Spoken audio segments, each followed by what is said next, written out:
एक घने जंगल में शेरू नाम का एक शेर रहता था। शेरू जंगल का सबसे ताकतवर जानवर था और उसकी दहाड़ से सभी जानवर डरते थे। एक दिन की बात है, जंगल में एक सूखा पड़ा। तालाबों और झरनों का पानी सूख गया और खाने के लिए भी बहुत कम भोजन बचा था। एक दिन पानी की खोज में शेरू जंगल के कोने में पहुंचा। वहां उसने देखा कि छोटू नाम का एक खरगोश बैठा हुआ है और अपने पंजों से मिट्टी खोद रहा है। शेरू ने गुस्से से कहा, अरे छोटू, तुम यहाँ क्या कर रहे हो? मेरे सामने क्यों आ गए? छोटू ने जवाब दिया, शेरू भाई, मैं यहाँ पानी खोजने की कोशिश कर रहा हूँ। मैंने सुना है कि अगर हम जमीन को गहराई से खोदें तो हमें पानी मिल सकता है। शेरू ने यह बात सुनी और उसे छोटू की बात पर हंसी आ गई।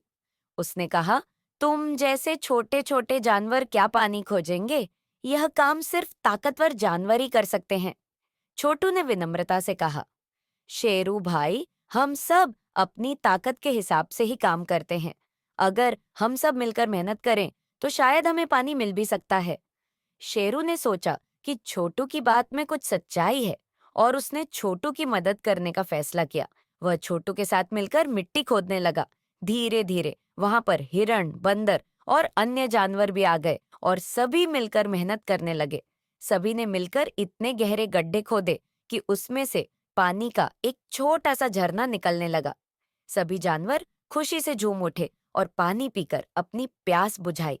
शेरू ने पहली बार महसूस किया कि साथ मिलकर काम करने से कितनी खुशी मिलती है। उसने छोटू की ओर देखा और मुस्कुराते हुए कहा, तुम्हारी वजह से आज हम सभी को पानी मिला है। तुमने सिखा दिया कि मेहनत और सहयोग से कोई भी काम किया जा सकता है। छोटू भी शेरू की तारीफ सुनकर बहुत खुश हुआ और सभी जानवरों ने मिलकर शेरू और छोटू की सच्ची दोस्ती की मिसाल दी।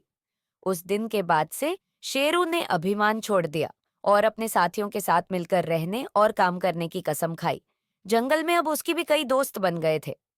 वह अब जान गया था कि ताकतवर होने से ज्यादा जरूरी है कि इंसान या जानवर का दिल सच्चा और सहयोगी हो। कहानी से शिक्षा। यह कहानी हमें सिखाती है कि ताकतवर बनने के साथ साथ हमें मिलजुल कर रहना और दूसरों की मदद करना आना चाहिए।